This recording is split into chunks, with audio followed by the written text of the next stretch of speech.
খুদার কসম করে বলতে পারি, যদি এই 4 জেলার লোক পেশাব করে দেয় গোপালগঞ্জ ভেসে যাবে। আপনি কেন নামাজের সময় মুসলমান হয়ে এখানে দাঁড়িয়ে আছেন? আপনাদের মতো সাংবাদিকরা এর নামাইছে যে আপনার পেজটা ভাইরাল করার জন্য। ভাই, যেটা সত্য কথা ওটা আমি বলবো, যদি আমার ফাঁসি হয় তবু আমি বলবো সত্য কথা। কি হয়েছিল ঘটনাটা একটু? ঘটনাটা ভাই, এখানে উনি কোনো ফুল দিতে আসে নাই, কোনো কিছু করতেও আসে নাই।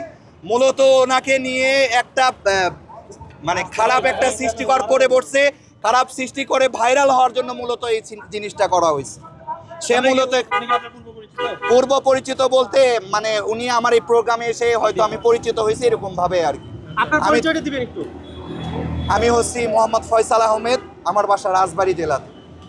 এখানে উনি কেন এসেছিলেন আপনি কি কিছু উনি জানেন? এখানে কোনো কিছুই না, উনি গাড়ি নিয়ে মসজিদের উদ্দেশ্যে আমরা মোহাম্মদপুরে যা নামাজ পড়বো, তখন ওই মুহূর্তে ওনাকে কিছু সাংবাদিক থামাইছে যে ভাই দাঁড়ান, আপনি কিছু কথা বলেন। কথা বলার পর উনি দাঁড়াইছে, দাঁড়ানোর পরে কিছুক্ষণ পর কিছু যুবক পোলাপান বলছে এটা তো আওয়ামী লীগের দোসরের বাড়ি গোপালগঞ্জ, এই বলে তাকে খারাপ আচরণ করা শুরু করছে। তাকে দেখার সঙ্গে সঙ্গে কিছু সাংবাদিক একে নামানোর পরে কি করছে, একে বিতর্ক করার সৃষ্টি করেছে। ভাই এটা প্রশ্ন, মনে করেন আজকে জুম্মার দিন, উনি যদি হুজুর হয়ে থাকে নামাজের সময়, নামাজের উদ্দেশ্যে, তাহলে কেন উনি এখানে আসছে? নামাজের উদ্দেশ্য ভাই, নামাজের উদ্দেশ্যে যাইতেছিল, ভাই, নামাজের উদ্দেশ্যে যাইতেছিল। মসজিদের আগে ভাই আপনি তার আমাদের প্রশ্নটা উদ্দেশ্য শুনুন, ভাই আপনি যাইতেছিল, প্রশ্ন নামাজ তো করুন। অবশ্যই নামাজের জন্য। আপনাদের মতো সাংবাদিকরা এর নামাইছে যে আপনার পেজটা ভাইরাল করার জন্য। ভাই, তাহলে আপনি যে যুক্তি দেখাইতেছেন, আপনি কেন নামাজের সময় মুসলমান হয়ে এখানে দাঁড়িয়ে আছেন? বলেন, কথার জবাব দেন। আপনি কেন মুসলমান হয়ে? কিন্তু হুজুর তাহলে বলবে তো আপনি- সাড়ে বারোটা নামাজে যায়। আল্লাহ এই কথা বলেন এই যে হুজুরদের জন্য মাপ আছে, আপনার জন্য হুজুরদের জন্য মাপ নাই। ভাই এগুলো কথা বলেন না। আমি তো সবকিছুই দেখতেছি, আসছি তার সাথে। সে বিএনপির এসেও ছিল, আমার কাছে ছবি আছে ভাই। আমি তাকে আওয়ামী লীগের দোসর হিসেবে আসলে চিনি না। সে আওয়ামী লীগের বিরুদ্ধেই কথা বলে, সে আওয়ামী লীগের কোনো দালাল না।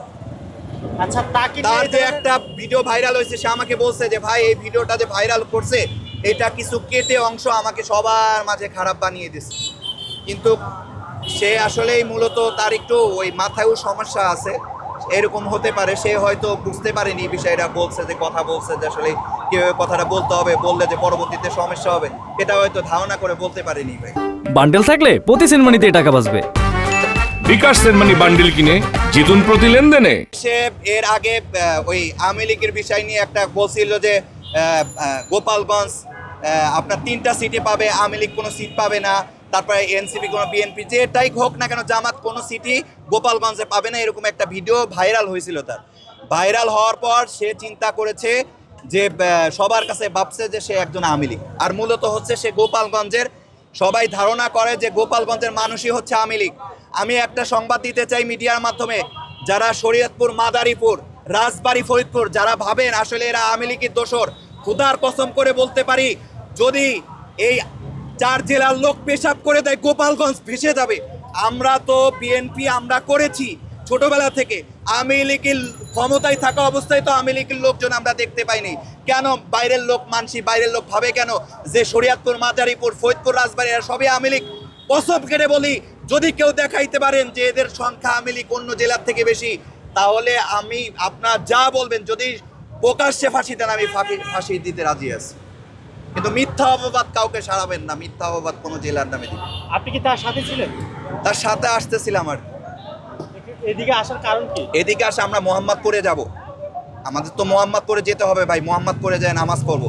কিছু সাংবাদিক এখানে ঠেকাইছে তাকে হয়তো কোনো কথা নেওয়ার জন্য, সে হয়তো কথা নিলে সেটা ভাইরাল করতে পারবে, এই উদ্দেশ্য নিয়ে তাকে ঠেকানো হয়েছে।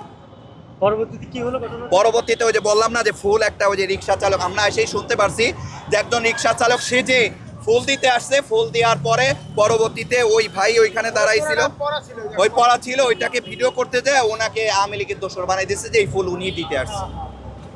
এটা একদম মিথ্যা কথা ভাই। আর মিথ্যা কথা মুসলমান হয়ে বললে কিন্তু কবিরা গুনাহ ভাই। কবিরা গুনাহ হয়তো মানুষের মাঝে ভাইরাল করার জন্য করতেছেন, কিন্তু মৃত্যুর পর আপনার কঠিন শাস্তি ভোগ করতে হবে, এটা মনে রেখে।